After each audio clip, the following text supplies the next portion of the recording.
Olá e boas-vindas à primeira aula do nosso curso a respeito dos processos legislativos na prática, onde durante nossa trilha, vamos explorar os seus detalhes e importância para a gestão legislativa.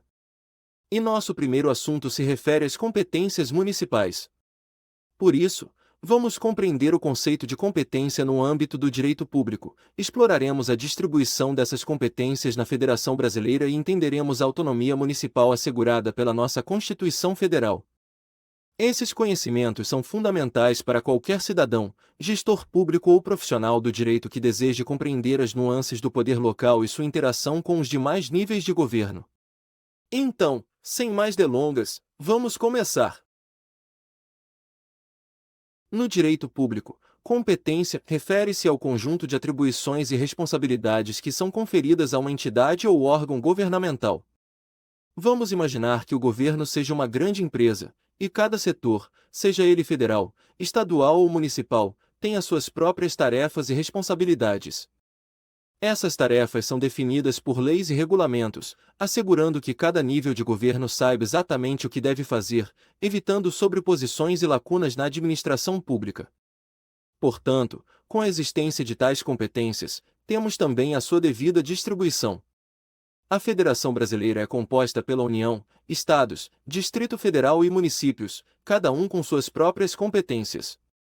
Esta distribuição é como um grande quebra-cabeça, onde cada peça tem seu lugar, garantindo que todas as necessidades da sociedade sejam atendidas de maneira eficiente. A União é responsável por questões de abrangência nacional, como defesa, política externa, moeda, entre outras. Os estados possuem competências mais amplas em áreas como educação, segurança e infraestrutura, respeitando as diretrizes nacionais. E os municípios focam em questões mais locais, como urbanismo, transporte público municipal e serviços básicos de saúde e educação. Ou seja, cada nível de governo tem suas competências exclusivas, mas há também competências compartilhadas, onde mais de um nível pode atuar, sempre buscando a melhor forma de servir a população. Nesse sentido, a autonomia municipal, assegurada pela Constituição Federal de 1988, é um pilar fundamental da organização política e administrativa do Brasil. Essa autonomia é manifestada em três principais esferas: legislativa, administrativa e tributária, permitindo que os municípios tenham uma certa independência em relação aos governos estadual e federal. Mas o que isso significa na prática? Pois bem, na esfera legislativa, os municípios têm o poder de criar leis que regem questões locais, desde que essas leis não contrariem as normas estaduais e federais. Isso permite que cada município legisle sobre assuntos específicos à sua realidade, como regulamentações urbanísticas, horários de funcionamento do comércio local e questões ambientais pertinentes à sua geografia e sociedade. Na esfera administrativa, a autonomia permite que os municípios organizem suas próprias estruturas administrativas e prestem serviços diretamente à população. Isso abrange desde a manutenção de escolas e unidades de saúde municipais até a gestão de transportes públicos e a coleta de lixo.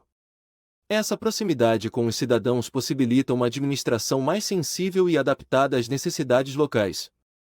E na esfera tributária, os municípios têm autoridade para instituir e arrecadar certos tributos, como o Imposto Predial e Territorial Urbano, IPTU, e o Imposto sobre Serviços, ISS. Esses recursos são essenciais para financiar as atividades e serviços municipais, dando aos municípios uma base financeira própria para sua gestão. Para assimilar a importância e o funcionamento da autonomia municipal, consideremos o exemplo da gestão do transporte público municipal. Em uma cidade que enfrenta desafios significativos com o trânsito e a mobilidade urbana, a prefeitura decide implementar um sistema de faixas exclusivas para ônibus, com o objetivo de agilizar o transporte público e reduzir congestionamentos. Para colocar esse plano em ação, a prefeitura utiliza sua autonomia legislativa para criar normas que estabelecem as regras de uso dessas faixas, definindo horários de operação, penalidades para infrações e critérios para os veículos que podem utilizar essas vias. Em seguida, na esfera administrativa, a prefeitura organiza a infraestrutura necessária, como a sinalização das faixas e a coordenação com as empresas de ônibus para adaptar os itinerários e horários. Por fim, a Prefeitura pode, se necessário, utilizar recursos obtidos através de tributos municipais, como o ISS proveniente de serviços na cidade, para financiar as obras de infraestrutura necessárias para a implementação das faixas exclusivas. Esse exemplo demonstra como a autonomia municipal permite que decisões importantes e adaptadas à realidade local sejam tomadas de forma ágil e eficiente, refletindo diretamente na qualidade de vida dos cidadãos e na gestão das cidades. Ela não apenas capacita os governos locais a atenderem melhor às necessidades de suas comunidades, mas também fortalece a democracia ao aproximar o poder decisório da população. Nesta aula entendemos o conceito das competências municipais no direito público, como se distribui na Federação Brasileira e a importância da autonomia municipal garantida pela Constituição.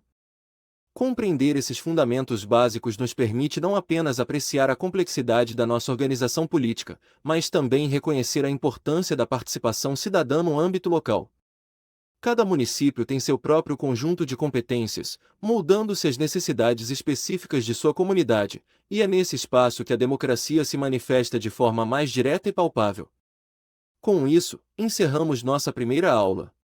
Esperamos que essa introdução tenha esclarecido o papel vital dos municípios dentro da Federação Brasileira e incentivado uma reflexão sobre como podemos contribuir para a gestão das nossas cidades. Nos vemos na próxima, até lá! Olá! Aqui estamos para mais uma aula, onde daremos continuidade em nossos estudos acerca dos processos legislativos. O assunto desse encontro é crucial para compreender como as responsabilidades são divididas entre os diferentes níveis do governo no Brasil. Estamos falando dos tipos de competências. Vamos conferir o que são competências exclusivas, comuns e concorrentes, quais são as áreas de atuação exclusiva dos municípios e como se dá a partilha de competências com estados e a União. Sendo assim, vamos lá! Saiba que as competências dentro do sistema federativo brasileiro são divididas em exclusivas, comuns e concorrentes, definindo claramente o que cada ente federativo pode fazer. Começamos pelas exclusivas, que são aquelas que só podem ser exercidas por um nível de governo, sem interferência dos outros. Por exemplo, a União tem competência exclusiva para legislar sobre defesa nacional e política externa, enquanto os municípios têm competência exclusiva para organizar e prestar, diretamente ou sob regime de concessão, os serviços públicos de interesse local, como o transporte coletivo municipal. Já as competências comuns referem-se às responsabilidades compartilhadas entre União, Estados, Distrito Federal e municípios. Como exemplo, podemos citar a proteção do meio ambiente, onde todos devem atuar juntos para garantir a preservação e o uso sustentável dos recursos naturais. E as concorrentes são aquelas em que mais de um nível de governo pode legislar sobre o mesmo assunto, mas existe uma hierarquia normativa. A União, por exemplo, pode estabelecer normas gerais sobre direito tributário, mas estados e Distrito Federal podem suplementar essas normas com legislações específicas, desde que não contrariem as diretrizes gerais federais. Entender a dinâmica entre as competências exclusivas, comuns e concorrentes nos permite apreciar melhor a autonomia e as responsabilidades específicas atribuídas aos municípios. Enquanto as competências exclusivas e concorrentes delineiam claramente os limites e as possibilidades de atuação dos diferentes níveis de governo, é na esfera das competências exclusivas municipais que encontramos o cerne da gestão local, impactando diretamente a vida dos cidadãos. Os municípios, embora parte de uma estrutura federativa maior, possuem a prerrogativa de legislar sobre assuntos de interesse local, como já vimos anteriormente. Isso significa que, dentro do escopo de suas competências exclusivas, os municípios têm liberdade para atender às necessidades específicas de suas comunidades, desde que respeitem as normas gerais estabelecidas pela União, no caso de competências concorrentes e as competências compartilhadas com outros entes federativos. Para exemplificar a aplicação das competências exclusivas municipais, vamos considerar a gestão do saneamento básico, uma área de atuação exclusiva do município. Suponha que um município que enfrenta desafios com o tratamento de água e esgoto. Utilizando sua competência exclusiva, a prefeitura pode desenvolver projetos e regulamentações específicas para expandir a rede de tratamento de esgoto, melhorando a qualidade de vida dos seus habitantes. Neste cenário, a prefeitura pode decidir sobre a construção de novas estações de tratamento, implementação de sistemas de drenagem sustentáveis e campanhas de conscientização sobre o uso responsável da água. A autonomia municipal permite que essas decisões sejam tomadas considerando as peculiaridades locais, como a topografia da cidade, densidade populacional e recursos disponíveis. Essa capacidade de agir diretamente em questões tão fundamentais para o bem-estar da população ilustra o valor das competências exclusivas municipais. Ao mesmo tempo, destaca a importância da colaboração entre os diferentes níveis de governo, especialmente em áreas de competência comum ou concorrente, para garantir uma abordagem holística que atenda tanto às necessidades locais quanto às diretrizes nacionais. A gestão municipal, embora focada em atender às demandas locais através de suas competências exclusivas, frequentemente se depara com questões que exigem colaboração com os níveis estadual e federal de governo. Essa sinergia é crucial em áreas de competências compartilhadas, onde a cooperação e o alinhamento de políticas e recursos entre os diferentes níveis de governo podem amplificar os resultados positivos para a comunidade. Um exemplo claro dessa dinâmica é a educação básica, uma responsabilidade compartilhada que ilustra a interconexão entre municípios, estados e a União. Neste contexto, os municípios são primariamente responsáveis pela educação infantil e o ensino fundamental, criando e mantendo escolas, definindo currículos adaptados às realidades locais e garantindo a qualificação de professores. Por sua vez, os estados concentram-se no ensino médio, assegurando que os estudantes tenham acesso à educação de qualidade que os prepare tanto para o ensino superior quanto para o mercado de trabalho. A União, atuando em um nível mais estratégico, estabelece diretrizes educacionais gerais por meio do Plano Nacional de Educação, além de fornecer recursos financeiros, como os provenientes do Fundo de Manutenção e Desenvolvimento da Educação Básica, Fundeb, para apoiar tanto os municípios quanto os estados na execução de suas tarefas educacionais. Nesse caso, uma escola municipal pode implementar programas inovadores de alfabetização que, além de seguir as diretrizes locais, também se alinham às normativas estaduais e federais, garantindo uma educação coesa e de alta qualidade. Além disso, projetos especiais que visam a inclusão digital, financiados com recursos federais, podem ser implementados em escolas municipais, demonstrando como a colaboração entre os diferentes níveis de governo pode enriquecer a experiência educacional dos alunos. Com essa coordenação entre municípios, estados e a União, é possível atender de maneira eficaz e abrangente às necessidades da população, especialmente em áreas críticas como a educação. Desse modo, vamos chegando ao fim desta aula, onde vimos sobre as competências exclusivas, comuns e concorrentes, compreendendo as áreas de atuação exclusiva dos municípios e como as competências são compartilhadas com os estados e a União. Essa estrutura complexa, mas bem definida, garante que todos os níveis de governo possam trabalhar de forma complementar, mas autônoma, em prol do bem-estar da sociedade brasileira. Reforçamos que entender essas nuances é fundamental para qualquer pessoa envolvida na gestão pública, legislação ou mesmo para o cidadão comum que deseja compreender melhor como as decisões que afetam seu dia a dia são tomadas. Nos vemos na próxima aula, para discutirmos outros aspectos dos processos legislativos municipais. Até logo! Olá! Pronto para começar mais uma aula? Pois bem, conforme avançamos em nosso conteúdo, passamos a explorar mais aspectos sobre como é a prática dos processos legislativos. Então, nesse encontro, vamos mergulhar nos detalhes de como os municípios atuam em áreas vitais para o bem-estar e a qualidade de vida dos cidadãos.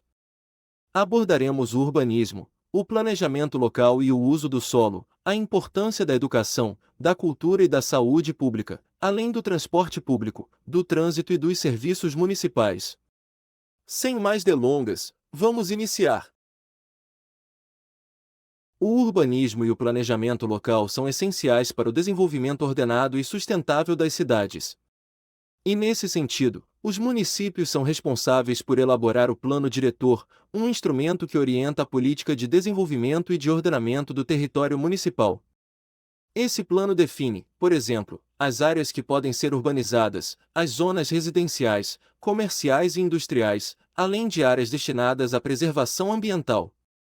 Podemos citar o uso do solo, regulamentado pelas leis municipais de zoneamento, pois isso é crucial para garantir uma convivência harmoniosa entre diferentes atividades urbanas, minimizando conflitos e impactos negativos no meio ambiente e na qualidade de vida dos habitantes.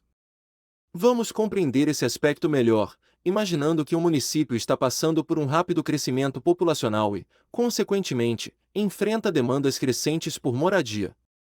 Uma área na periferia da cidade, próxima a um rio, torna-se alvo de interesse para desenvolvimento residencial. No entanto, essa área é conhecida por estar sujeita a inundações durante períodos de fortes chuvas. Antes de permitir a construção de novas habitações nesse local, o município, através de seu planejamento local, deve realizar um estudo detalhado sobre a área.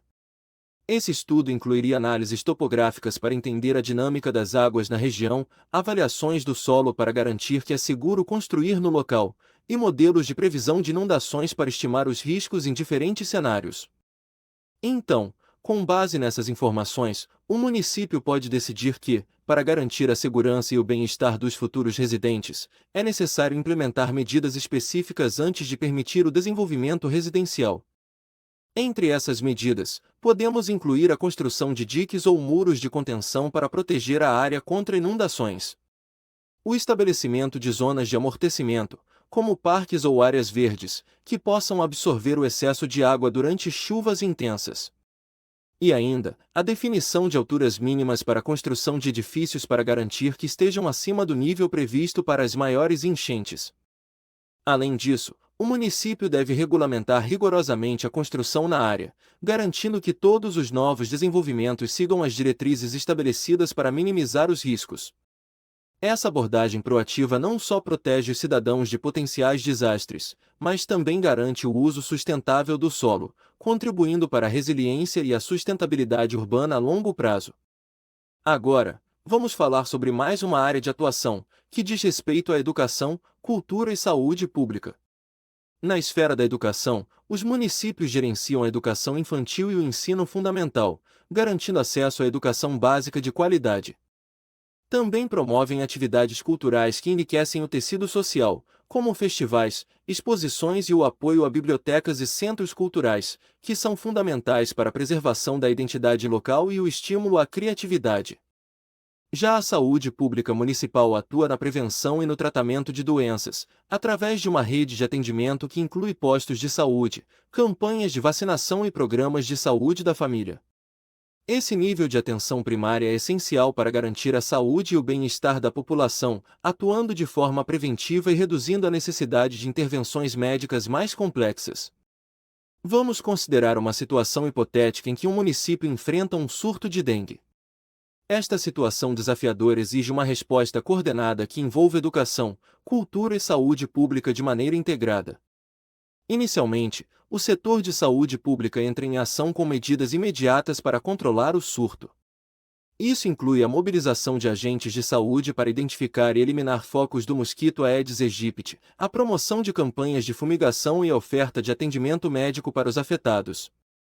Paralelamente, a área da educação desempenha um papel crucial, integrando o tema nas escolas. Professores recebem material didático e treinamento para educar os estudantes sobre a prevenção da dengue. As crianças aprendem sobre a importância de não acumular água parada e são incentivadas a serem agentes multiplicadores dessa informação, levando conhecimento para suas casas e comunidades. A cultura entra como um reforço importante na estratégia de combate ao surto, utilizando-se de expressões artísticas e eventos culturais para disseminar informações sobre prevenção e cuidados. Por exemplo, um festival local pode incluir apresentações teatrais que abordem o tema da dengue de maneira lúdica e informativa, atingindo um público mais amplo e diversificado. O município organiza uma feira de saúde na Praça Central, unindo arte, educação e saúde. Estandes educativos oferecem informações sobre a dengue, oficinas criativas para crianças ensinam a construir armadilhas para mosquitos usando materiais recicláveis, e apresentações culturais engajam a comunidade de maneira divertida e educativa.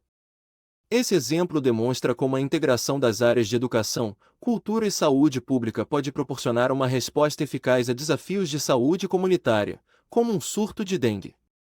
A educação ajuda na prevenção, a cultura na disseminação da mensagem, e a saúde pública no tratamento e controle, mostrando que a atuação conjunta desses setores pode fortalecer as comunidades e melhorar significativamente o bem-estar da população. Outra área que demanda muita atenção e cuidado diz respeito ao transporte público, trânsito e serviços municipais. Afinal, são fundamentais para a mobilidade urbana. Os municípios têm a tarefa de organizar o sistema de transporte coletivo, definindo rotas, frequências e tarifas que atendam às necessidades da população, além de implementar políticas de trânsito que garantam a segurança e a fluidez nas vias urbanas.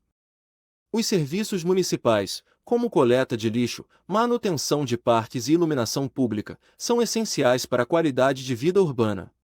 A eficiência destes serviços reflete diretamente no cotidiano dos cidadãos, contribuindo para um ambiente urbano saudável e agradável.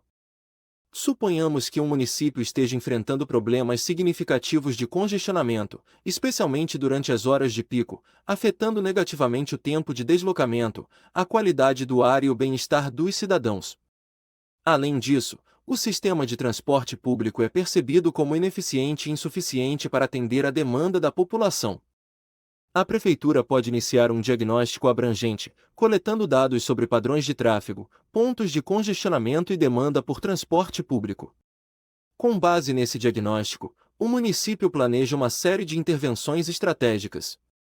Uma das primeiras medidas é a expansão da frota de ônibus, incluindo a aquisição de veículos mais modernos e ecológicos. Paralelamente, são estabelecidas novas linhas de ônibus, especialmente aquelas que conectam áreas residenciais a centros comerciais e industriais, reduzindo o tempo de viagem e incentivando o uso do transporte público. Para tornar o transporte público mais eficiente, o município implementa faixas exclusivas para ônibus em avenidas principais.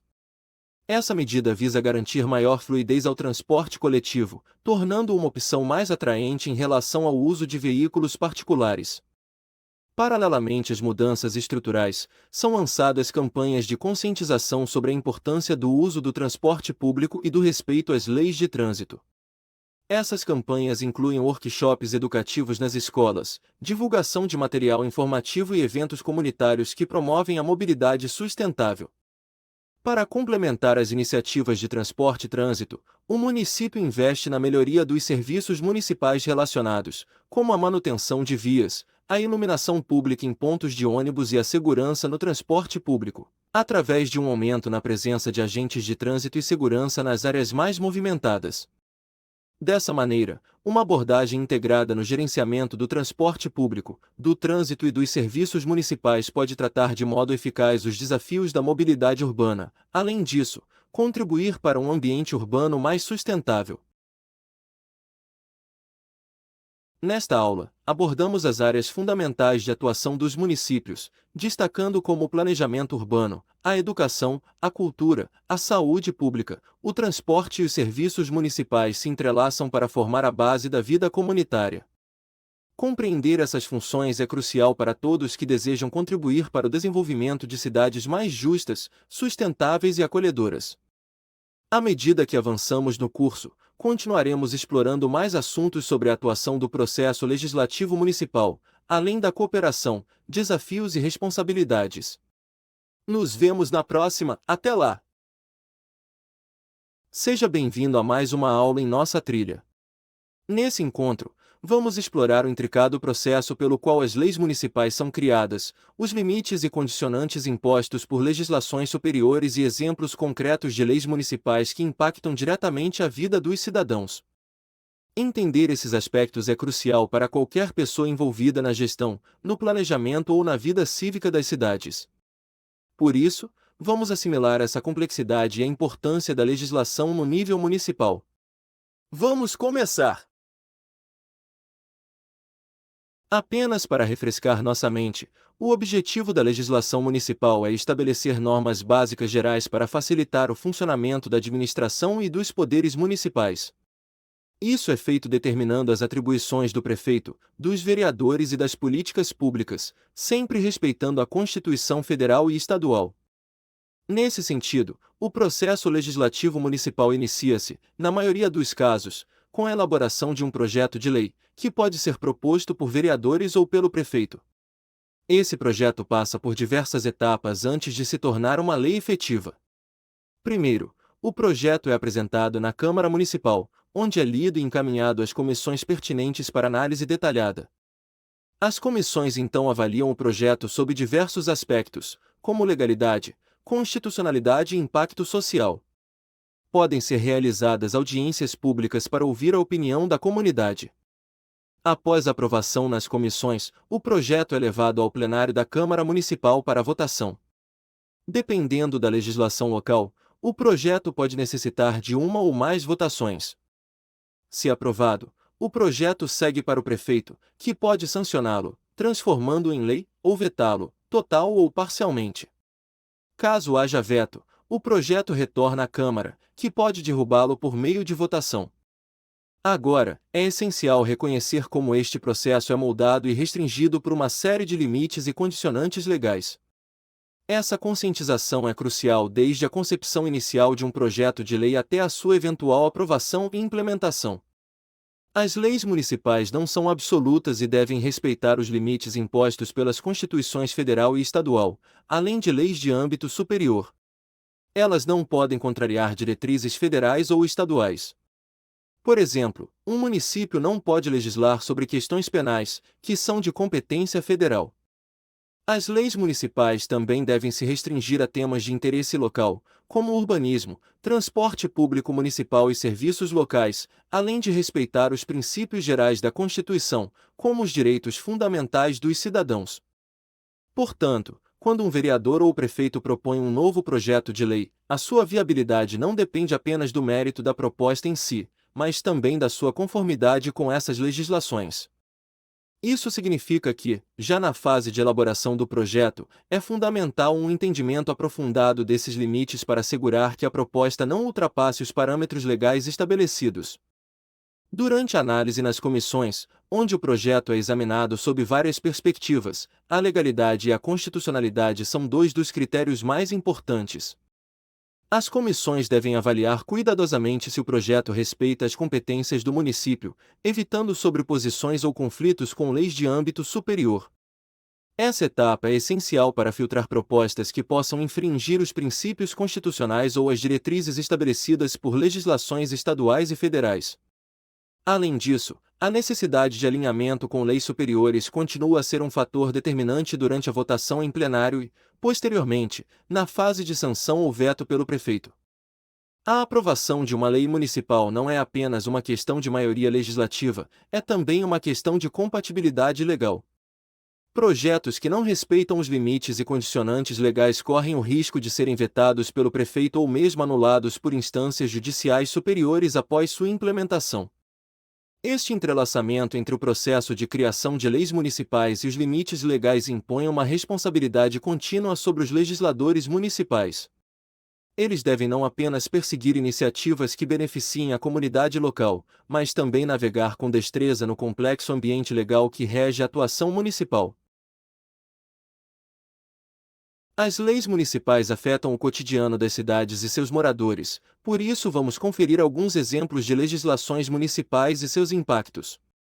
O primeiro deles é o Código de Posturas Municipais, um conjunto de normas que regulamentam a convivência em espaços públicos e privados, abrangendo desde a limpeza de terrenos, o controle de ruídos até a disposição de resíduos.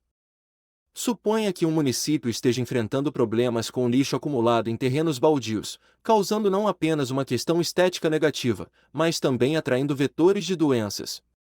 O Código de Posturas pode estipular a obrigatoriedade de manutenção e limpeza desses terrenos pelos proprietários, sob pena de multas. A aplicação efetiva dessas normas pode levar a significativa melhoria na limpeza urbana, reduzindo riscos à saúde pública e elevando a qualidade de vida dos moradores. Ademais, pode incentivar a utilização mais consciente dos espaços urbanos, contribuindo para uma cidade mais ordenada e agradável.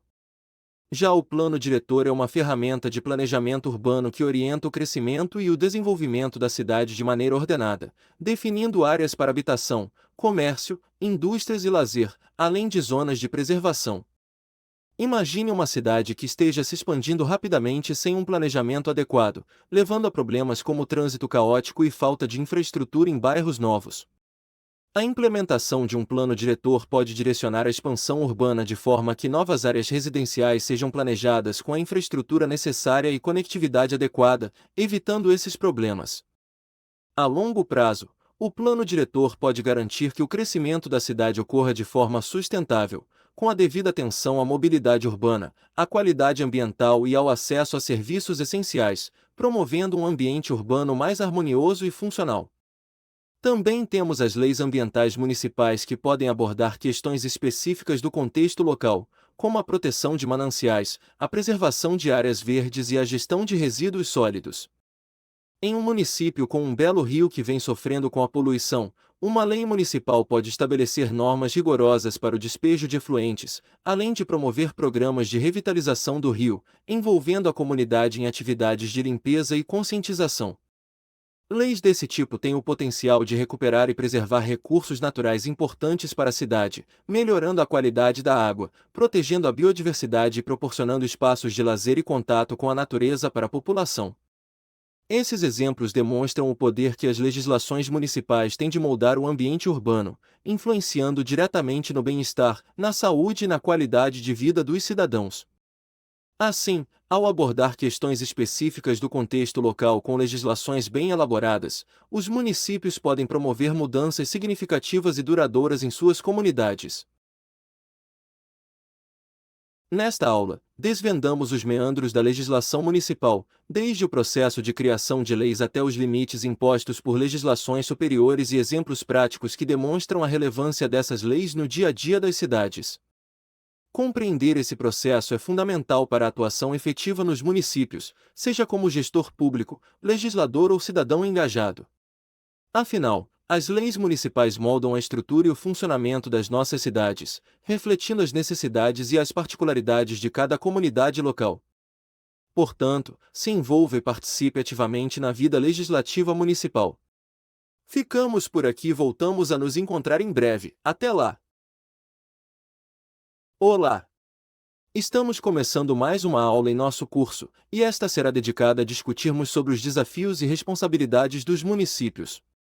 Esse é um tema de extrema importância, por isso, vamos explorar os principais obstáculos enfrentados pela gestão municipal no contexto contemporâneo, a importância da responsabilidade fiscal e administrativa, e analisar casos práticos que exemplificam uma gestão municipal eficiente. Entender esses aspectos é essencial para quem atua ou deseja atuar na esfera municipal, oferecendo uma visão clara dos desafios e das estratégias para superá-los de forma eficaz. Sendo assim, vamos lá! É fato que os municípios de hoje enfrentam uma série de desafios complexos, que vão desde a urbanização acelerada e descontrolada, passando por questões de sustentabilidade ambiental, até a necessidade de atender demandas crescentes por serviços públicos de qualidade com recursos muitas vezes limitados. Por isso, a gestão municipal precisa lidar com essas questões, equilibrando desenvolvimento e qualidade de vida, enquanto busca inovar em soluções que atendam às especificidades de sua comunidade. No cenário atual, podemos nos deparar com uma série de desafios que exigem soluções inovadoras e adaptativas para garantir o bem-estar da população. Entre eles, destacam-se a urbanização rápida e desordenada, a necessidade de promover a sustentabilidade ambiental, a garantia de acessibilidade e mobilidade urbana, além da crescente demanda por serviços públicos eficientes e inclusivos. Vamos considerar o caso de um município que experimentou um crescimento populacional acelerado devido à atração de novas indústrias. Esse crescimento levou a uma expansão urbana rápida e, muitas vezes, desordenada, resultando em problemas significativos, como o aumento de áreas de favelização, deficiência nos sistemas de transporte e pressão sobre os serviços públicos de saúde e educação. Para lidar com essas questões, o município pode adotar uma abordagem multifacetada.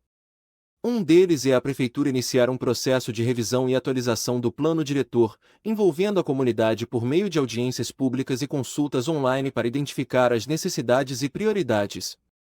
O novo plano pode enfatizar o desenvolvimento de habitação acessível, a expansão de áreas verdes e a criação de novas vias de transporte público. Também podem ser implementadas políticas de incentivo à construção sustentável e à adoção de energias renováveis em edificações novas e existentes. Além disso, lançar programas de reciclagem e gestão de resíduos para reduzir o impacto ambiental da urbanização. Para melhorar a mobilidade e reduzir o congestionamento, o município pode investir na expansão da rede de transporte público, incluindo a introdução de corredores de ônibus e a ampliação das ciclovias. Em paralelo, desenvolver campanhas de conscientização sobre os benefícios do transporte coletivo e da mobilidade ativa. E ainda, a Prefeitura pode ampliar os investimentos em saúde e educação, construindo novas unidades de atendimento e escolas, além de adotar tecnologias educacionais para ampliar o acesso ao aprendizado. Desse modo, a gestão municipal pode enfrentar os desafios da urbanização rápida de forma holística, envolvendo a comunidade no planejamento e implementando políticas integradas que abordam não apenas o crescimento físico da cidade, mas também a qualidade de vida, a sustentabilidade e a inclusão social. Tais desafios exigem não apenas soluções inovadoras e adaptativas, mas também uma gestão pautada na responsabilidade fiscal e administrativa. Isso afeta tomar decisões que não apenas abordem efetivamente os desafios, mas que também sejam financeiramente viáveis e alinhadas com as diretrizes orçamentárias e legais. Nesse sentido, o planejamento e o orçamento consciente são cruciais, o que envolve realizar estudos de viabilidade, avaliações de impacto ambiental e análises custo-benefício para garantir que os projetos sejam sustentáveis e não comprometam as finanças municipais no futuro. A responsabilidade fiscal também se traduz na necessidade de transparência e controle rigoroso sobre os gastos públicos. A administração municipal deve assegurar que todos os gastos sejam justificados, monitorados e alinhados com as prioridades estabelecidas no orçamento municipal. Isso envolve desde a aquisição de materiais e serviços até a contratação de pessoal, exigindo processos licitatórios claros e justos e mecanismos de fiscalização efetiva. Além disso, os municípios devem buscar soluções que, além de eficazes, sejam economicamente sustentáveis. Isso pode incluir a exploração de parcerias público-privadas, a busca por financiamento e investimentos que promovam não apenas o desenvolvimento urbano, mas também a inclusão social e a equidade. Já vimos que a gestão municipal eficiente envolve a aplicação de práticas inovadoras e responsáveis para enfrentar desafios urbanos e melhorar a qualidade de vida da população. Agora vamos explorar em detalhes dois casos práticos, destacando os desafios potenciais e as estratégias adotadas para superá-los. O primeiro é um caso sobre a tecnologia na gestão de resíduos. Imagine que um município implementou um sistema de gestão de resíduos utilizando sensores inteligentes em contêineres de lixo para otimizar a coleta e reciclagem. Esses sensores fornecem dados em tempo real sobre o nível de enchimento dos contêineres, permitindo ajustes dinâmicos nas rotas de coleta. Entre os desafios potenciais, temos a introdução de novas tecnologias, que pode enfrentar resistência tanto dos funcionários municipais quanto da população, devido à falta de familiaridade com o sistema ou ao ceticismo quanto à sua eficácia. E também, a implementação de tecnologias avançadas requer uma infraestrutura robusta e um plano de manutenção eficaz para garantir a continuidade e a eficiência do serviço. Para isso, a gestão pode organizar sessões de treinamento para os funcionários envolvidos na coleta de resíduos e realizar campanhas de conscientização para informar a população sobre os benefícios do novo sistema. Além disso, estabelecer parcerias com empresas especializadas pode facilitar o acesso a suporte técnico e atualizações, garantindo a sustentabilidade da infraestrutura tecnológica. O segundo caso diz respeito a parcerias público-privadas para infraestrutura urbana. Suponha que, diante de desafios com a manutenção e expansão da infraestrutura urbana, um município optou por estabelecer parcerias público-privadas, PPPs, para a revitalização de parques e espaços públicos. Essas parcerias envolveram investimentos compartilhados e benefícios mútuos, incluindo incentivos fiscais para os parceiros privados. Um potencial desafio nesse caso seriam as diferenças nos objetivos entre o setor público e os parceiros privados, levando a desafios na definição de prioridades e na execução dos projetos. Outro é que a gestão de PPPs exige altos níveis de transparência e mecanismos de responsabilização para evitar conflitos de interesse e garantir que os projetos atendam ao interesse público. Isso pode ser superado por meio da elaboração de contratos detalhados, especificando os papéis, responsabilidades e benefícios de cada parte, essencial para alinhar interesses e expectativas. E também, estabelecer sistemas de monitoramento e avaliação contínuos, com indicadores claros de desempenho, permite acompanhar o progresso dos projetos e realizar ajustes conforme necessário. Esses casos práticos demonstram que, apesar dos desafios inerentes à implementação de soluções inovadoras na gestão municipal, uma abordagem estratégica que inclua treinamento, comunicação, parcerias bem estruturadas e mecanismos de transparência pode levar a resultados significativamente positivos, melhorando a eficiência dos serviços públicos e a qualidade de vida urbana. Os municípios contemporâneos enfrentam uma gama diversificada de desafios, que exigem uma gestão inovadora, responsável e adaptativa. A responsabilidade fiscal e administrativa é crucial para manter a sustentabilidade das operações municipais e a confiança da população. Através de casos práticos, vemos que soluções criativas e eficientes, como a adoção de novas tecnologias e a formação de parcerias público-privadas, podem superar desafios e transformar a gestão municipal. E assim encerramos mais uma aula onde assimilamos não só os desafios mas também as responsabilidades de uma gestão eficaz e comprometida. Nos vemos na próxima, até lá! Olá! Continuamos a expandir nossa bagagem sobre os processos legislativos e nesta aula, vamos conferir dois elementos-chave para o desenvolvimento regional sustentável e a melhoria da qualidade de vida dos cidadãos. Nos referimos à interação e cooperação intermunicipal, por isso, exploraremos como os municípios podem unir forças através de consórcios e parcerias intermunicipais para enfrentar desafios comuns, otimizar recursos e oferecer serviços mais eficientes à população. Além disso, entenderemos os mecanismos de cooperação que permitem às cidades compartilhar conhecimentos, infraestrutura e capacidades, maximizando assim o impacto de suas ações. Então, vamos lá? Começamos falando sobre os consórcios municipais, que representam uma união estratégica entre dois ou mais municípios que decidem colaborar em áreas de interesse comum. Essa colaboração pode abranger uma ampla gama de setores, incluindo saúde, educação, gestão de resíduos, infraestrutura e desenvolvimento econômico.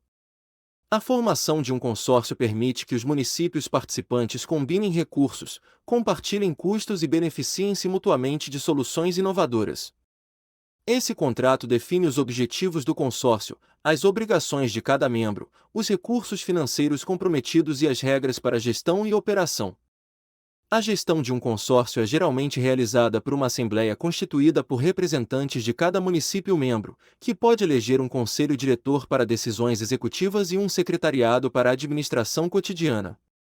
A estrutura organizacional pode variar, mas a tomada de decisão é tipicamente baseada em princípios democráticos e participativos.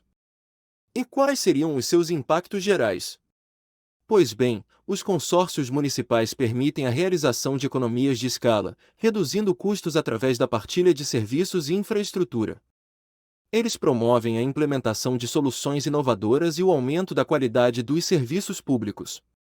Além disso, ao representar um grupo maior de cidadãos, os consórcios podem ter mais peso nas negociações com o governo estadual, federal e outros parceiros. Já as parcerias intermunicipais, diferentemente dos consórcios, não necessariamente resultam na criação de uma nova entidade jurídica. Elas são baseadas em acordos de cooperação para projetos ou iniciativas específicas, podendo envolver o compartilhamento de recursos, conhecimento técnico e boas práticas. Essas parcerias podem ser formalizadas por meio de convênios ou contratos que estabelecem os termos da colaboração. Elas são coordenadas pelos próprios municípios envolvidos, que designam equipes ou responsáveis para gerenciar as atividades conjuntas e assegurar a comunicação efetiva entre as partes. A responsabilidade pela implementação das ações acordadas é compartilhada, respeitando as capacidades e contribuições de cada município. De um modo geral, as parcerias intermunicipais fomentam a troca de experiências e a difusão de inovações, contribuindo para a resolução de problemas comuns de maneira eficiente. Elas fortalecem os laços entre municípios e promovem o desenvolvimento regional integrado, melhorando a capacidade de resposta às necessidades dos cidadãos e elevam a qualidade dos serviços públicos. Tanto os consórcios municipais quanto as parcerias intermunicipais são estratégias valiosas para o fortalecimento da gestão municipal, oferecendo meios para que as cidades colaborem na superação de desafios, otimizem recursos e melhorem a vida de suas comunidades de maneira sustentável e eficaz. A fim de assimilarmos melhor, agora vamos abordar alguns exemplos de como ambas funcionam de fato na prática. Nosso primeiro exemplo é sobre um sistema integrado de transporte público intermunicipal. Considere uma região com vários municípios próximos, onde os residentes frequentemente se deslocam entre as cidades para trabalho, educação e serviços de saúde. Cada município opera seu próprio sistema de transporte público, resultando em ineficiências, como a falta de sincronia nos horários dos ônibus e tarifas variadas, dificultando a mobilidade intermunicipal. Para enfrentar esses desafios, os municípios decidem estabelecer um consórcio para criar um sistema integrado de transporte público. Este sistema unificado inclui a coordenação de horários de ônibus e trens, a unificação das tarifas e a implementação de um único bilhete eletrônico válido em toda a região. Um dos principais desafios é sincronizar os horários de transporte entre os municípios. Para superar isso, o consórcio estabelece um centro de controle operacional que utiliza software de planejamento para otimizar as rotas e horários, garantindo conexões suaves entre as cidades. Outro desafio é a implementação de um sistema tarifário justo e unificado. Isso é alcançado por meio de um estudo detalhado que considera a distância, a demanda e os custos operacionais, resultando em uma estrutura tarifária equilibrada e a introdução de um bilhete eletrônico recarregável que simplifica os pagamentos e incentiva o uso do transporte público.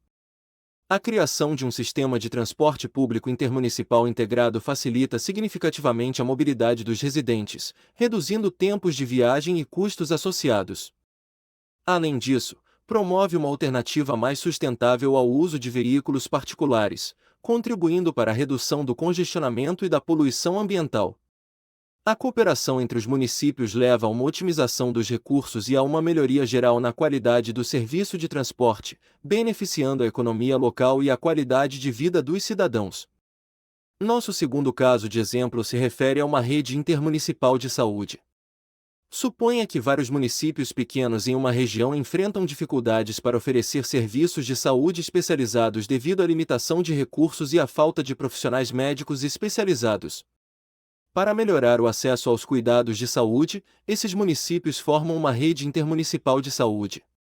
A rede então estabelece centros de referência especializados em áreas como cardiologia, oncologia e pediatria, localizados estrategicamente para serem acessíveis a pacientes de todos os municípios participantes.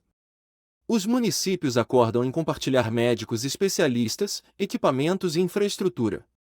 Um desafio comum é coordenar os horários dos especialistas e a logística do transporte de pacientes entre os municípios. Isso é gerenciado através de um sistema de agendamento centralizado e a implementação de serviços de transporte de saúde intermunicipais. Outro desafio pode ser o compartilhamento equitativo dos custos. Isso é resolvido por um modelo de financiamento baseado na população de cada município e no uso dos serviços, garantindo uma distribuição justa dos custos. O impacto dessa rede intermunicipal de saúde seria ampliar significativamente o acesso a cuidados especializados para os residentes de todos os municípios envolvidos, melhorando os resultados de saúde e a qualidade de vida.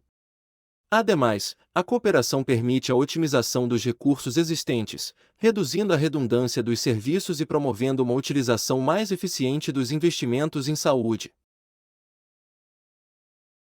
Esses dois exemplos que vimos ilustram o poder da cooperação intermunicipal em trazer soluções inovadoras e eficientes para desafios comuns, melhorando significativamente a qualidade e a eficiência dos serviços públicos oferecidos aos cidadãos. Podemos concluir que a interação e cooperação intermunicipal emergem como estratégias vitais para os municípios que buscam superar limitações de recursos e ampliar a eficácia de seus serviços. Os consórcios e parcerias intermunicipais demonstram que, ao trabalhar conjuntamente, as cidades podem alcançar objetivos comuns de forma mais eficiente e sustentável, beneficiando diretamente suas populações. Esses mecanismos de colaboração encorajam a inovação, a partilha de melhores práticas e o fortalecimento da governança local, contribuindo significativamente para o desenvolvimento regional integrado e a melhoria da qualidade de vida urbana e rural. Esperamos que tenha absorvido este conteúdo e que ele seja útil em sua jornada.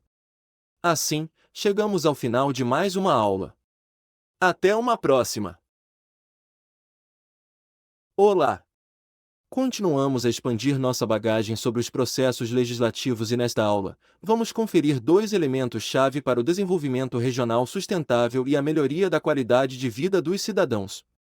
Nos referimos à interação e cooperação intermunicipal, por isso, exploraremos como os municípios podem unir forças através de consórcios e parcerias intermunicipais para enfrentar desafios comuns, otimizar recursos e oferecer serviços mais eficientes à população. Além disso, entenderemos os mecanismos de cooperação que permitem às cidades compartilhar conhecimentos, infraestrutura e capacidades, maximizando assim o impacto de suas ações. Então, vamos lá? Durante um processo legislativo, os conflitos de competência surgem quando há dúvidas ou sobreposições sobre qual esfera de governo possui autoridade para legislar e agir sobre determinada matéria. Dito isso, o primeiro caso que vamos analisar é referente à regulamentação dos serviços de transporte por aplicativo. A chegada de empresas de transporte por aplicativo como Uber, 99 e Cabify ao Brasil gerou debates acalorados sobre a regulamentação desses serviços. Municípios como São Paulo e Rio de Janeiro iniciaram movimentos para criar regulamentações específicas, alegando preocupações com a segurança dos passageiros, a qualidade do serviço e a concorrência com taxistas. No entanto, as empresas de aplicativos contestaram as regulamentações municipais, alegando alguns pontos. Entre eles, que a regulamentação local impunha restrições desproporcionais, como a exigência de placas vermelhas, similar aos táxis, limitando a livre concorrência e a inovação.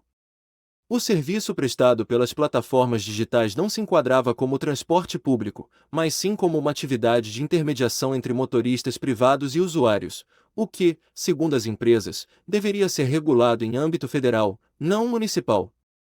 A questão foi levada ao STF, onde se discutiu a competência para regulamentar os serviços de transporte individual privado por meio de plataformas digitais. O tribunal teve que ponderar entre a autonomia municipal para regulamentar serviços de transporte urbano e os princípios da livre iniciativa e concorrência. Em 2018, o STF decidiu, por unanimidade, que os municípios têm competência para regulamentar os serviços de transporte por aplicativo.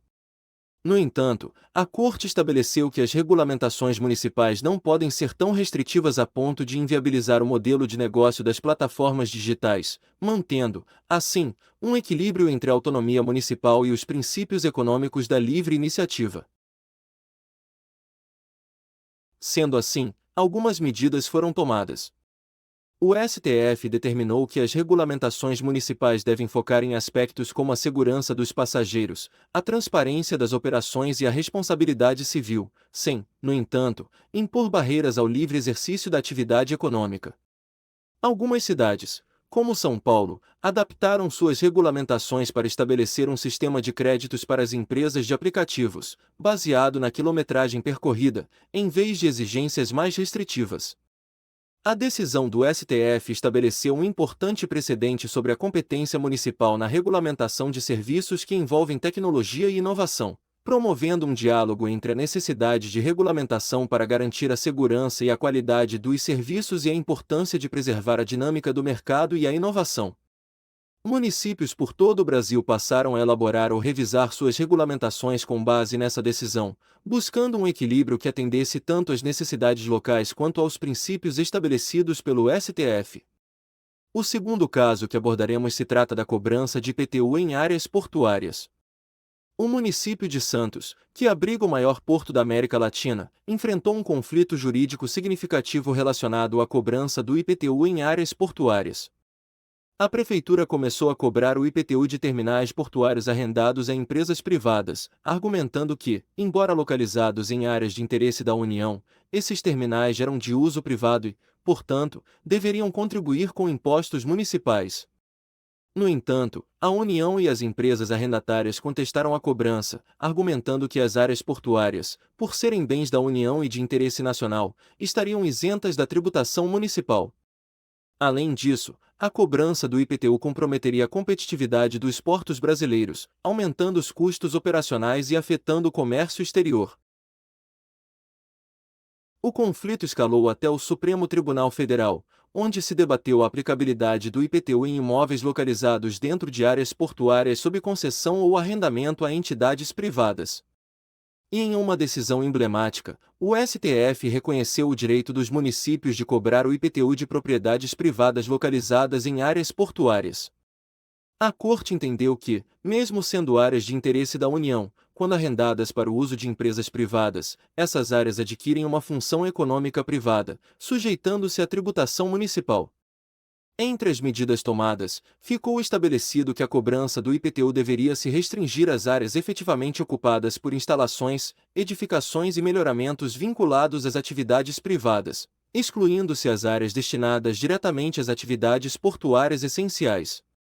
O município de Santos e outros municípios portuários adaptaram então as suas legislações e práticas de cobrança para se alinharem à decisão do STF, garantindo que a tributação refletisse a ocupação privada nas áreas portuárias.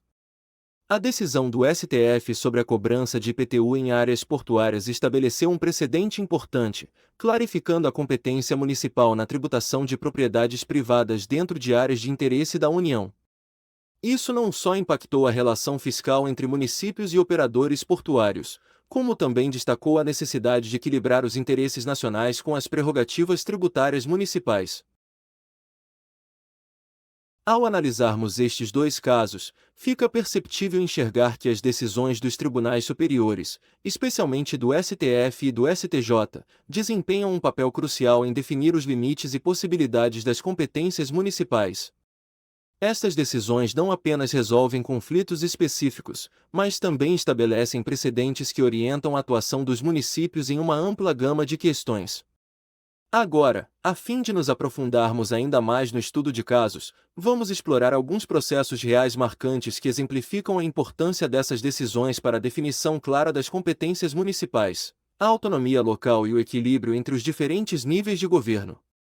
Um dos casos marcantes julgados pelo STF diz respeito à competência dos municípios para legislar sobre questões ambientais locais, especificamente em relação à aplicação do Código Florestal.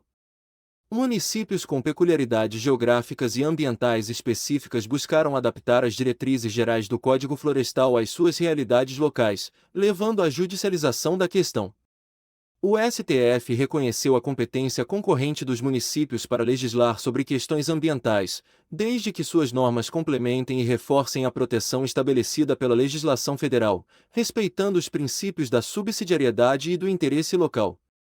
Outro caso relevante tratado pelo STF envolveu a competência para legislar sobre o transporte coletivo urbano. Diversos municípios instituíram leis regulamentando o transporte coletivo dentro de seus territórios, o que foi contestado sob a alegação de que tal competência seria estadual ou federal. Então, o STF reiterou a competência municipal para organizar e prestar serviços de transporte coletivo urbano, considerando-os como de interesse local. Essa decisão enfatizou a importância da autonomia municipal na gestão dos serviços essenciais à população local. Nesse contexto, a tomada correta de decisões sobre competências municipais é fundamental por várias razões. As decisões reforçam a autonomia dos municípios, permitindo que adaptem as políticas e regulamentações às suas necessidades e especificidades locais, promovendo uma governança mais próxima e responsiva à população. Elas ajudam a manter o equilíbrio entre os diferentes níveis de governo, assegurando que a distribuição de competências estabelecida pela Constituição seja respeitada e que não haja usurpação de poderes. Além disso, ao clarificar as municipais, as decisões dos tribunais superiores possibilitam uma gestão mais eficiente e eficaz dos serviços públicos, evitando duplicidades e conflitos desnecessários entre entes federativos. Outro aspecto é que as decisões proporcionam segurança jurídica aos municípios, aos cidadãos e aos agentes econômicos, estabelecendo parâmetros claros para a atuação municipal e facilitando o planejamento e a implementação de políticas públicas. E diante dessas decisões, os gestores municipais e demais agentes públicos têm a responsabilidade de respeitar os limites de suas competências, evitando a sobreposição ou conflito com as atribuições de outros entes federativos. Também é preciso implementar e seguir as diretrizes estabelecidas pelas decisões judiciais, garantindo que as leis e políticas municipais estejam em conformidade com os princípios constitucionais e com o ordenamento jurídico. E ainda, utilizar a autonomia municipal de maneira responsável e voltada para o bem-estar da população, buscando soluções inovadoras e sustentáveis para os desafios locais. Portanto, as decisões do STF e do STJ sobre competências municipais desempenham um papel crucial em moldar o cenário da governança local no Brasil, assegurando que os municípios possam exercer plenamente suas funções dentro do sistema federativo brasileiro, promovendo o desenvolvimento local e a qualidade de vida dos cidadãos. Conforme chegamos ao fim dessa aula, concluímos que a análise de casos reais e de decisões judiciais relevantes é fundamental para entender o dinamismo das competências municipais no Brasil. As decisões do STF e do STJ não apenas solucionam disputas pontuais, mas também moldam o entendimento sobre a autonomia e as responsabilidades dos municípios. Para gestores municipais, legisladores e profissionais do direito, compreender esses precedentes é essencial para a formulação de políticas públicas eficazes, a defesa dos interesses municipais e a promoção do desenvolvimento local de maneira juridicamente segura e sustentável. Sendo assim, encerramos nosso encontro e voltamos a nos ver em breve. Até logo! Chegamos a mais uma aula do nosso curso e neste ponto, começamos a adentrar nas etapas de um processo legislativo. Por isso, o tema desse encontro são as iniciativas legislativas. Uma etapa essencial do processo, que se refere ao direito de propor novas leis ou emendas às legislações existentes. Acompanhe. A iniciativa legislativa é fundamental na democracia, pois permite a participação direta de representantes eleitos, do Poder Executivo e até mesmo dos cidadãos na formulação de políticas públicas. A proposição de leis é o ponto de partida no processo legislativo, onde novas ideias e necessidades são formalizadas em projetos de lei. Este processo é regido por regras bem definidas e pode ser iniciado por diferentes indivíduos em um sistema político. Por isso, vamos destrinchar este processo, destacando os procedimentos iniciais e as normas que devem ser seguidas. Mas primeiro, quem pode propor leis?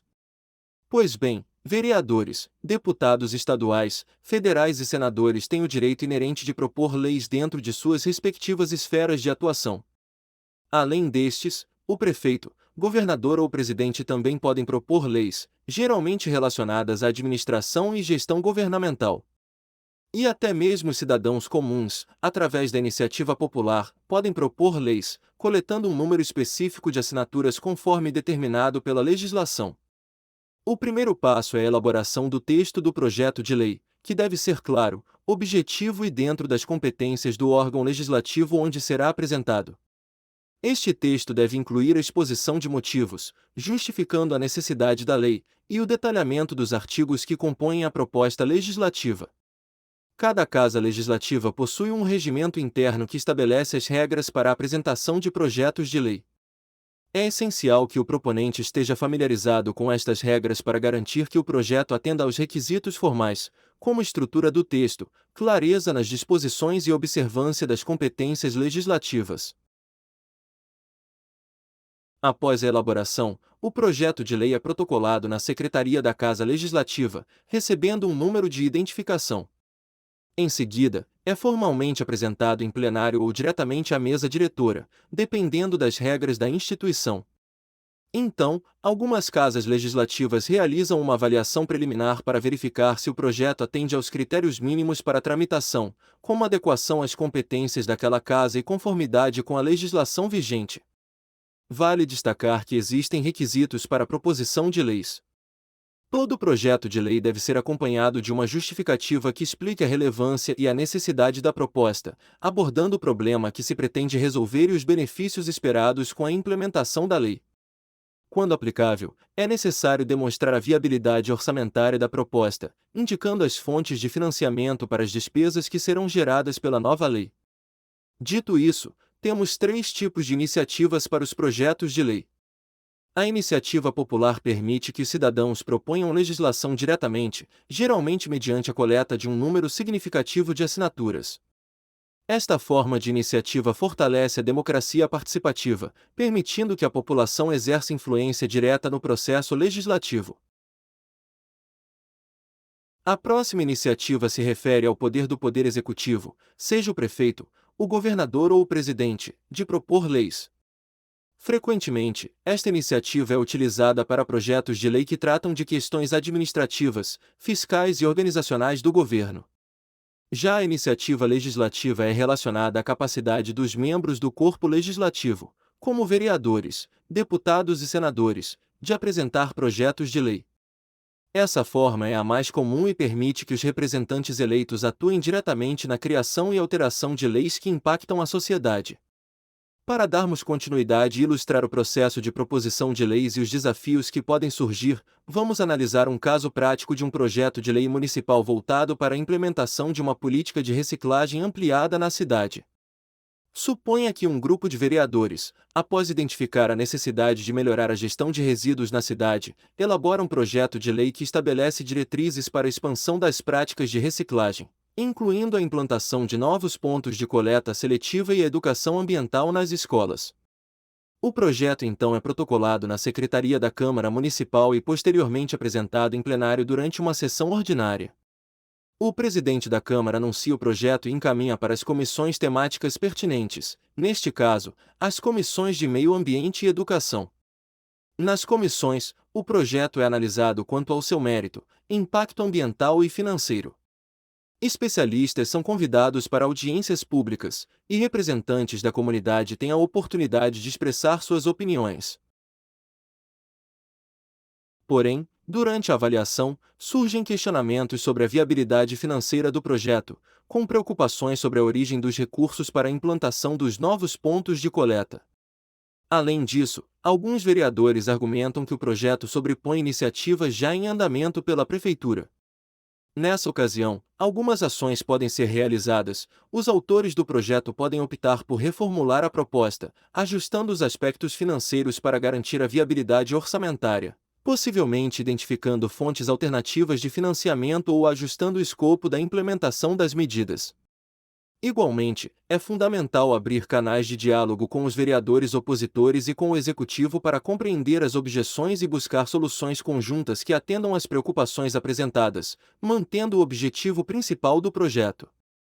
Outros vereadores ou comissões podem sugerir emendas ao projeto, seja para aprimorar aspectos específicos, seja para torná-lo mais abrangente e eficaz, respeitando as limitações orçamentárias.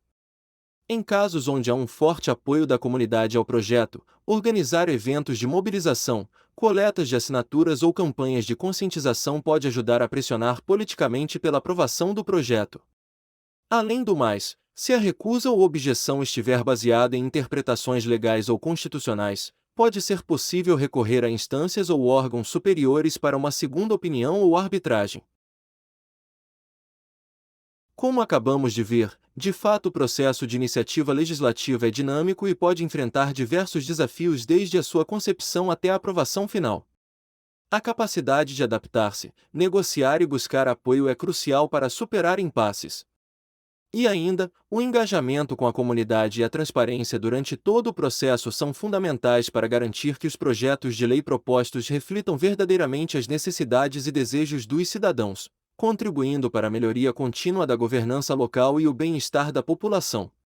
O processo de iniciativa legislativa é um pilar da representação democrática, permitindo que diversas vozes e interesses sejam expressos na criação de leis.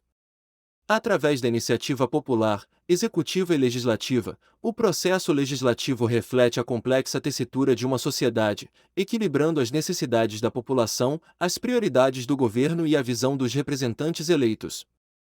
E desse modo encerramos mais uma aula, na qual discutimos sobre a iniciativa legislativa, os detalhes e a importância dessa fase inicial. Continue engajado, pois voltaremos em breve. Até logo! Olá! Estamos aqui novamente para dar continuidade em nossos estudos. E nesta aula, vamos explorar os regimes de tramitação dos projetos. Esses regimes, sendo os principais o ordinário e o de urgência, determinam a velocidade e a prioridade com que os projetos são analisados. Sendo assim, vamos aprofundar nosso entendimento sobre esses regimes e discutir suas implicações práticas para o processo legislativo. Vamos lá?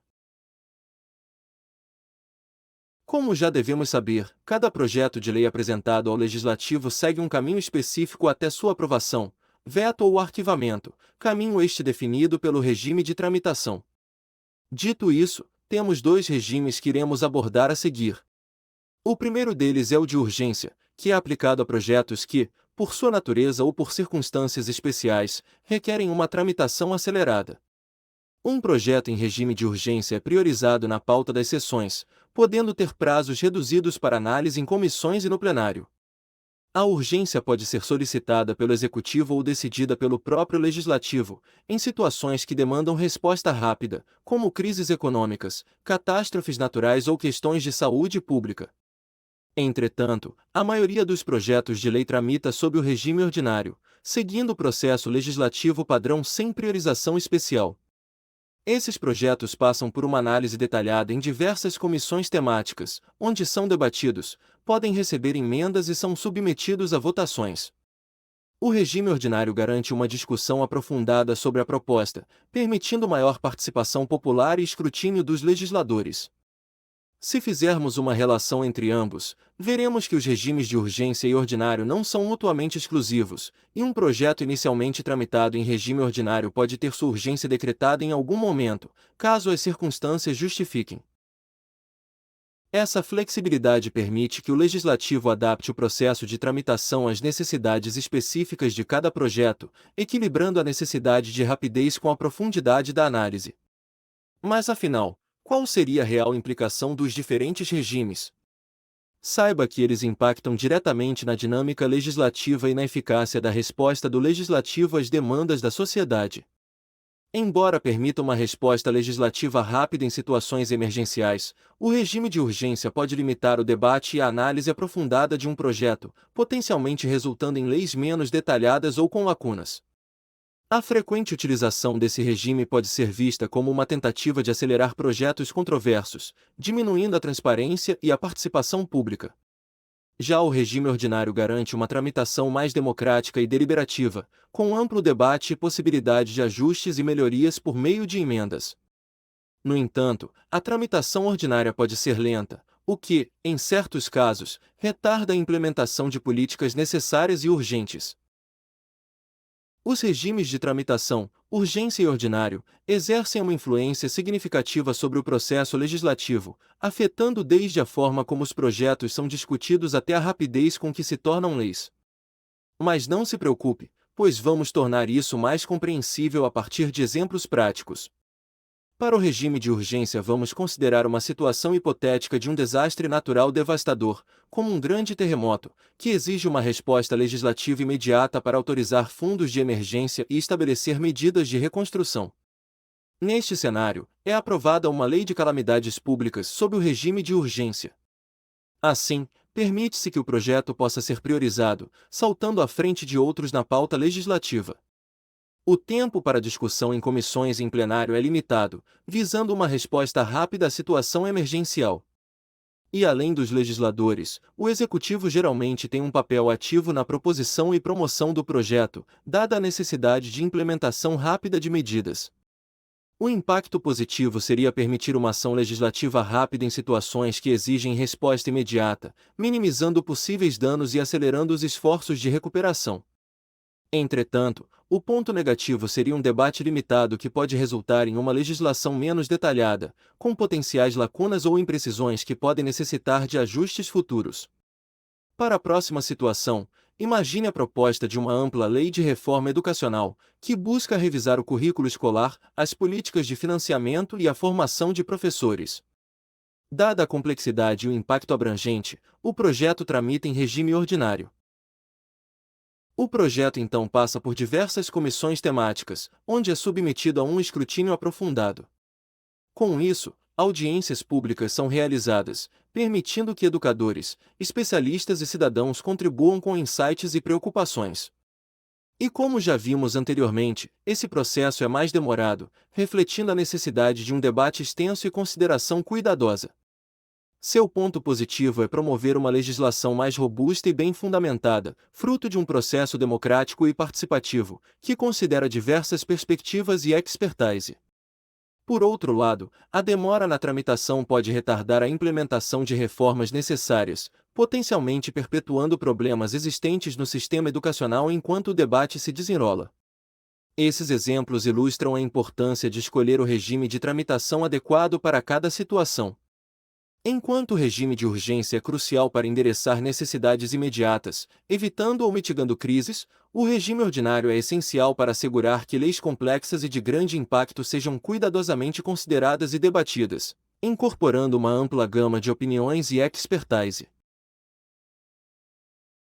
A compreensão desses regimes e de suas implicações permite aos legisladores, e à sociedade como um todo, navegar melhor os desafios legislativos, equilibrando a necessidade de agilidade com a deliberação e participação democrática. A escolha do regime adequado para cada projeto é uma decisão estratégica que reflete as prioridades e urgências da sociedade em um dado momento, além de influenciar diretamente a qualidade e efetividade das leis promulgadas. Ao equilibrar a necessidade de agilidade com o imperativo de uma análise detalhada e participativa, o legislativo desempenha seu papel essencial na governança democrática, garantindo que as leis atendam às necessidades da população de maneira oportuna e eficaz. Desse modo, chegamos ao fim desse encontro onde conferimos os regimes de tramitação dos projetos. Esperamos que tenha absorvido os conceitos e possa aplicá-los na prática quando necessário. Voltaremos para uma próxima aula. Até lá! Olá! Chegamos a mais uma etapa em nossa trilha, e após termos percorrido um longo caminho explorando diversos aspectos de como funcionam os processos legislativos na prática, chegou a hora de falarmos sobre as suas fases. Por isso, nesta aula, vamos assimilar isso desde a concepção de uma ideia legislativa até sua concretização como lei efetiva. Este processo é fundamental para a democracia, pois assegura que as leis reflitam as necessidades e os desejos da sociedade, passando por diversas fases de escrutínio e aprovação. Entenderemos as etapas detalhadas, de discussão, votação, sanção, veto, publicação e eficácia das leis, proporcionando um entendimento claro e didático sobre como as leis são feitas. Então, sem mais delongas, vamos lá? O caminho de um projeto de lei, desde sua concepção até se tornar uma lei efetiva, é marcado por diversas etapas, cada uma com sua importância e complexidade. Ele pode surgir de diversas necessidades ou desejos da sociedade. Pode ser uma resposta a uma questão social emergente, uma tentativa de melhorar processos governamentais existentes ou a necessidade de regulamentar novas tecnologias e comportamentos. Como já vimos em aulas anteriores, as iniciativas podem partir de membros do Congresso ou assembleias. Além deles, o presidente, governador ou prefeito também pode apresentar projetos que alinham com a agenda governamental ou respondem a demandas urgentes. Ou até cidadãos, através da coleta de assinaturas, podem propor projetos de lei que refletem demandas comunitárias. Dito isso, temos as primeiras ações na proposição de um projeto. Uma vez identificada a necessidade de uma nova legislação, a primeira ação é a elaboração do projeto de lei, que deve ser feita de maneira clara, objetiva e alinhada às normas jurídicas existentes. Ele deve incluir um preâmbulo, que é a exposição dos motivos que justificam a criação da lei, articulado, detalhando as disposições legais propostas e também uma justificativa, argumentando sobre a importância e impacto esperado da lei. Após a elaboração, o projeto é protocolado na Casa Legislativa competente, onde é oficialmente registrado e recebe um número de identificação. Feito isso, temos um período central e que é importantíssimo para o projeto. Estamos falando da tramitação, onde acontecem as emendas e discussões. O projeto é enviado para comissões temáticas relevantes ao seu conteúdo, onde será submetido a uma análise técnica detalhada. Durante a análise nas comissões ou mesmo em plenário, podem ser propostas emendas ao projeto original. Essas emendas podem alterar, adicionar ou excluir partes do texto, refletindo o resultado de negociações, debates e a incorporação de novas informações e perspectivas. Depois disso, o projeto e as eventuais emendas são então discutidos em sessões plenárias, onde os legisladores debatem o mérito, a aplicabilidade e os possíveis efeitos da proposta. Essas discussões são fundamentais para o aprimoramento do projeto e para garantir que diferentes pontos de vista sejam considerados. E após as discussões, o projeto é submetido a votações, que podem ocorrer em várias etapas, dependendo das regras da Casa Legislativa. Projetos aprovados seguem para a próxima fase, podendo passar por votações em outra Casa Legislativa, no caso de sistemas bicamerais, antes de serem enviados ao Executivo. Passadas essas etapas, o projeto aprovado é então encaminhado ao chefe do Executivo, que pode sancioná-lo, tornando-o lei, ou vetá-lo, total ou parcialmente. Em caso de veto, o projeto pode retornar ao Legislativo, onde o veto pode ser mantido ou derrubado. Após a sanção ou a derrubada de um veto, o projeto é promulgado e publicado no Diário Oficial, momento em que oficialmente se torna lei e passa a ter efeito jurídico. Mesmo com um processo legislativo bem estruturado, imprevistos podem ocorrer em qualquer uma das fases, exigindo flexibilidade e capacidade de resolução de problemas por parte dos envolvidos. Por isso, agora vamos explorar algumas situações hipotéticas e as ações que podem ser tomadas para contornar ou resolver esses desafios, começando pela fase de iniciativa. Imagine que um projeto de lei proposto pelo Executivo é considerado redundante porque uma proposta semelhante já está em tramitação no Legislativo. Nesse caso, pode-se buscar uma consolidação das propostas. Isso pode ser feito com a realização de reuniões entre representantes do Executivo e os autores da proposta legislativa, para unificar os projetos em um texto comum que incorpore os elementos-chave de ambos. Durante as análises em comissões temáticas, também podem acontecer imprevistos, como descobrir que o projeto tem implicações significativas não consideradas anteriormente, que poderiam afetar negativamente um setor da sociedade. Nessa situação, a comissão pode decidir por realizar audiências públicas adicionais com especialistas e representantes do setor afetado para obter uma compreensão mais profunda das implicações e buscar soluções ou ajustes no texto do projeto. Já nas fases de discussão e votação, um projeto considerado de alta prioridade para a sociedade pode enfrentar, por exemplo, uma oposição inesperada de um número significativo de legisladores, ameaçando sua aprovação. E o que fazer neste caso? Pois bem, pode-se optar por negociações políticas entre os líderes partidários e os opositores do projeto, buscando encontrar um meio-termo ou concessões em outras questões legislativas em troca de apoio ao projeto em questão. Além destes que já vimos, imprevistos também podem acontecer na fase de sanção, como por exemplo, um projeto aprovado pelo Legislativo ser vetado pelo Executivo, devido a preocupações técnicas ou financeiras que não foram previamente identificadas. Nesse caso, o Legislativo pode reavaliar o projeto, considerando as objeções do Executivo, e propor uma versão revisada que atenda às preocupações apresentadas, facilitando uma eventual sanção. Dando continuidade, uma vez sancionada ou promulgada após a derrubada de um veto, a lei é publicada em Diário Oficial, tornando-a conhecida por todos. Dito isso, a eficácia da lei, ou seja, sua capacidade de produzir efeitos jurídicos, inicia-se a partir de sua publicação ou em data específica prevista no texto legal. Isso marca a conclusão do processo legislativo e o início da aplicação da lei na prática. Essa fase final do processo legislativo, que envolve a publicação e a entrada em eficácia das leis, é crucial para garantir que as normas jurídicas não apenas existam formalmente, mas sejam aplicáveis e gerem impactos reais e positivos na sociedade. Leis que colocam os cidadãos em primeiro lugar são aquelas que buscam atender às necessidades reais da população, promovendo justiça, igualdade e qualidade de vida. Quando a legislação é centrada no cidadão, ela contribui garantindo que todos tenham acesso a direitos fundamentais e a oportunidades iguais. Oferece salvaguardas especiais para os mais afetados por desigualdades e injustiças. E também incentiva práticas que assegurem o bem-estar das gerações presentes e futuras. Portanto, para que possamos promover políticas públicas e leis que sejam verdadeiramente centradas nos cidadãos, é essencial incluir a voz da população no processo legislativo, desde a concepção até a implementação das leis. Considerar os efeitos potenciais das leis na vida das pessoas, buscando maximizar os benefícios e minimizar os danos é igualmente importante, além de informar os cidadãos sobre seus direitos e deveres, bem como sobre os mecanismos de participação e fiscalização das políticas públicas. Nesse contexto, A administração pública e os legisladores devem estar sempre comprometidos em elaborar e implementar políticas que coloquem as necessidades e os direitos dos cidadãos no centro das decisões, garantindo uma sociedade mais justa e equitativa. Concorda? Como podemos ver durante nosso curso, o processo legislativo é uma jornada complexa e multifacetada, essencial para a transformação de ideias e necessidades sociais em normas jurídicas que regem a vida em sociedade. Ao compreender cada etapa deste processo, desde a iniciativa até a eficácia das leis, ganhamos uma apreciação mais profunda pelo papel fundamental que o legislativo desempenha na democracia.